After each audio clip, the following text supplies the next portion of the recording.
Testing 1, 2, 3. This is Dr. Alex Avila with Love University. And we're back. I'm an author, psychologist, and speaker. Every week we talk about how to love yourself, others, and higher nature. Basically, how to improve your life in terms of your personal relationships with other people and also with yourself. And how to be a happier, more confident, more loving person. And every week we have a different topic. And today's going to be very interesting because this is a topic that I really have affinity for. And it has to do with creativity. How to unleash your creative genius. And you think of creativity, we think of maybe in art or science or even business, but it can be also very personal. Maybe baking a cake, being someone that works with your hands, a craftsperson, being creative in raising your children, a new way to do it that is very healthy and good for them. So there are many ways to look at creativity. In a simple way, creativity is originality, something that's new, as well as functionality, something that works in a better way. Also, we look at what's called divergent thinking. Divergent thinking is when you have a spontaneous, free flow level of ideas that are kind of unexpected and they have connections with each other. So it's like a free flow thinking process. Now, who is creative? When we think of a creative person, we think of someone who is stimulating, interesting, and sometimes they can make great achievements. We think of the Einsteins, Edisons of the world, the great scientists. Madame Curie, who discovered the theory of radioactivity, and she's the only woman and the only person to win 2 Nobel Prizes in different fields. Yet creativity can be a daily thing. And if you look at the types of creativity, for example, something called mini C, which is personal insights. So I realized I'm eating too many chocolates today. So I just had a little bit of an insight. Little C deals with everyday problem solving. The best way to finance a new purchase, doing your finances or business, or finding a new solution to some personal issue. Pro C deals with professionals, maybe doctors and lawyers and scientists, and they're developed something in their field, something new. And finally, big C are great accomplishments that help society and change the world. The internet, mobile phones, many of our technological new things that have come up, Facebook, Google, Amazon. All these things can really make a big difference in improving the quality of people's lives and bringing even joy and happiness to the world. Now, when we think of creative moments, there are different kinds. One is called the aha. Kind of like when you have a crisis. Maybe you broke up in a relationship, you had a rejection, and you realize, I'm picking the same kind of people. I need to change the way I look at other people in relationships, or even myself. Maybe there's something about my background, my childhood, that I feel hurt, and as a result, I pick the same kind of wrong relationship. There's also the eureka moment, when you make a big discovery. Many times, it's when you're not even thinking about it. Maybe you're in the shower, and you think of a new way to do something, a new approach to life. And finally, there's what's called the epiphany. Epiphany is a spiritual experience, a life change. You realize, I want to move across the world and go to Europe, or I want to go to the Himalayas and meditate. I want to start a nonprofit to help children or animals. It's like a whole total life change that can come to you suddenly, a new idea that can really transform yourself. So who are creative people? If you think of yourself and you ask yourself, am I creative? What are the traits I need to have? Many times creative people have a high energy level, both physical and emotional. They're able to do a lot of things. They can work long hours because they're immersed in what they love to do. At the same time, they're reflective. They can go within themselves. They can spend time alone and be a little bit introverted and come up with ideas. They also have a certain sense of intelligence. However, it's not necessarily the intelligence that's the factor. They also often have a freshness and openness to things, a curiosity. Sometimes they're even naive. They ask themselves questions that for other people, they think, why do you even ask that question? And that curiosity is very important. We think of children. Children, they say, why is the sky blue? You say, well, because God made it that way. Why did God make it that way? And they keep asking the same different kind of questions related to that. So they're very curious about it. And that's the kind of curiosity that can help a creative person. They also have discipline. They can get up at certain times in the morning and set aside time for their creativity, whether it's writing, art, business, science, or even spirituality, whatever it is that they do. And they're also emotionally engaged. They're able to understand how they're feeling and put themselves into their task or activity with strong emotion, with passion. Now, also there are external factors that deal with creativity. For example, unusual environments. So going to a different city or even a state or country can bring up new associations in your brain. Some people love to travel just for that purpose. They're very creative when they travel. And some environments can be creative and some are not as creative. Some research shows that preschool children are very creative. 90% of preschool children in one study had a high level of creativity. And then they followed them later in life and they found that only 20% of them as 12-year-olds had the same creativity. So people might say certain school systems may quash some of their creativity because it's very standardized. Now, this is an interesting idea. Do you need to be in a positive mood to be creative, or is it okay to be in a negative mood? Some research shows that positivity actually increases your creativity by 50%, being happy, being relaxed and joyful. But it's also possible that when you're in a negative mood, maybe you've been rejected, you've had a failure, that can have you look into some soul searching and kind of like, why did that happen? How can I fix this? And so curiosity and also looking at how I can change it can actually improve your creativity in certain areas to solve problems. Now, the benefits of creativity are many. Obviously, you're helping yourself in society. You might be able to make more money and have better career choices if you're creative. Also, you're often healthier, both physically and mentally. You have kind of a joyfulness about your life. Your immune system is stronger when you're a creative person or when you tap into your creativity. Now, you might say, well, I'm not really a creative person. I'm very cut and dry. All of us have, to a certain extent, a little bit of creativity potential, and some of us have a lot more than others. But there are ways to increase your creativity, to become more creative. Some studies show that listening to classical music, what we call the Mozart effect, can actually stimulate your brain to have more concentration and more creativity. Another approach is called alternating effort. So creative people often work very hard. They produce a lot of ideas, they're disciplined about it, but then they have relaxation. They can meditate, daydream, go into nature, maybe play, get into a hot tub or relaxation, massage. Or they can do a routine. They can wash dishes or take a walk. And many times they get ideas during this time, this off time. Their subconscious mind works in their behalf. And they stop trying to try so hard, and they can just relax and let the ideas come. Another good tactic is to use what's called a free-flowing journal, where you write as much as you can on a topic, maybe about what do I want in my career? How do I want to live my life? You just write as much as you can and don't criticize it and just let it flow. That can help you come up with some ideas. Another good tactic is to visualize your future. In 5 years from today, if I'm really successful, what will I be like? What will I look like? How will I feel like? Who will be around me? What will I be doing? So write that down. All the things you see in your successful future. And also, how did you overcome obstacles? Ask yourself, how did I overcome that first problem, raising money for that venture, or finding the right partner, or finding the good friends, or overcoming some fear and anxiety? And by writing these things down, it can help you crystallize what you want in life and can give you that sense of creativity as well.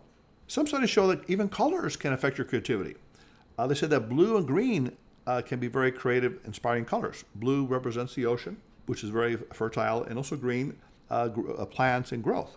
Another interesting idea is to gesture with two hands. Some people, when they gesture with one hand, but if you gesture with two hands, your brain actually considers multiple perspectives, according to some research. So you can look at two sides of the equation and come up with more ideas.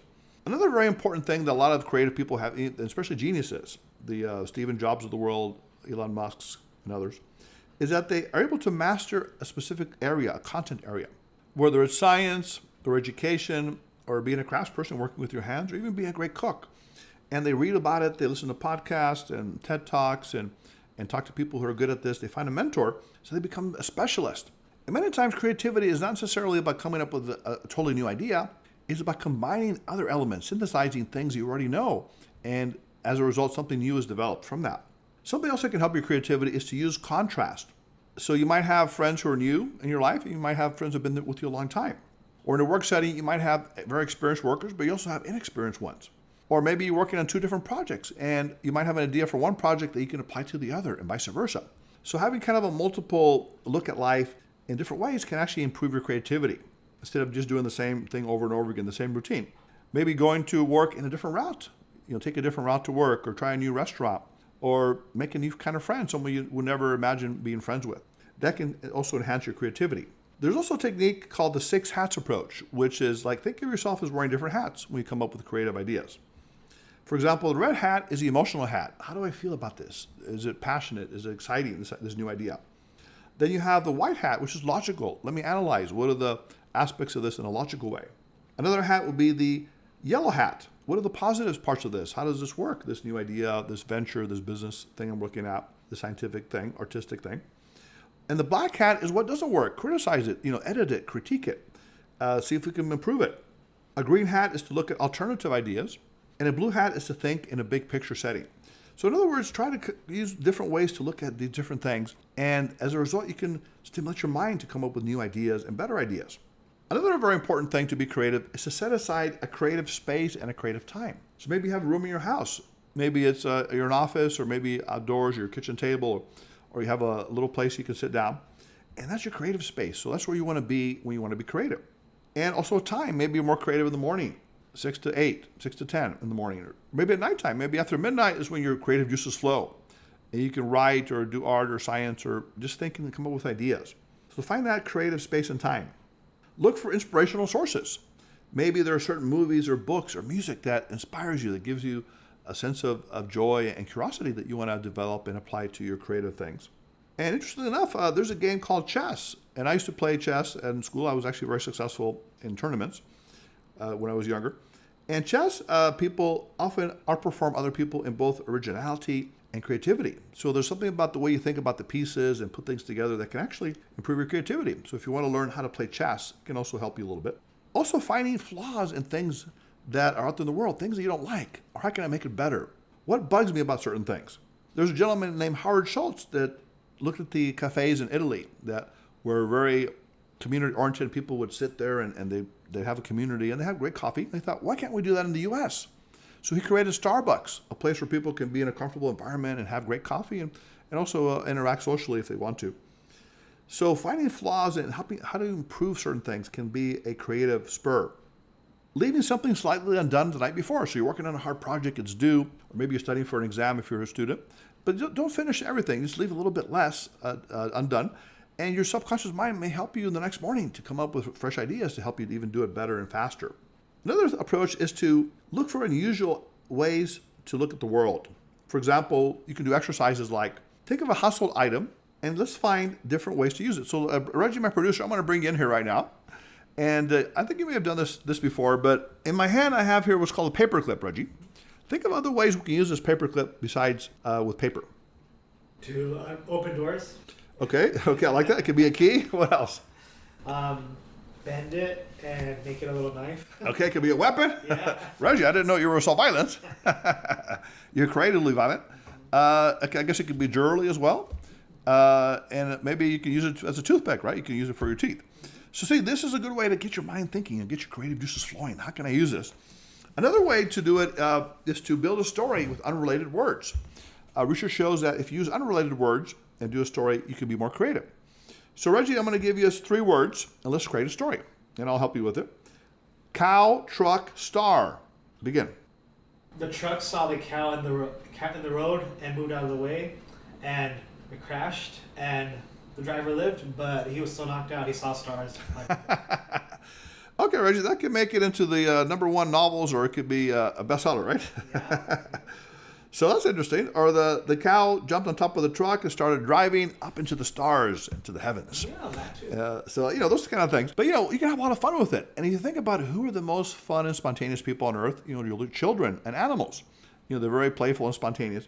And many times as adults, we lose that. We get tied up in our 9-to-5 jobs. We watch some, something on the big or little screen. We might put food or chemicals in our bodies. And that's what some people consider fun or socializing in some ways. But the creativity, play naturally. Even playing with toys.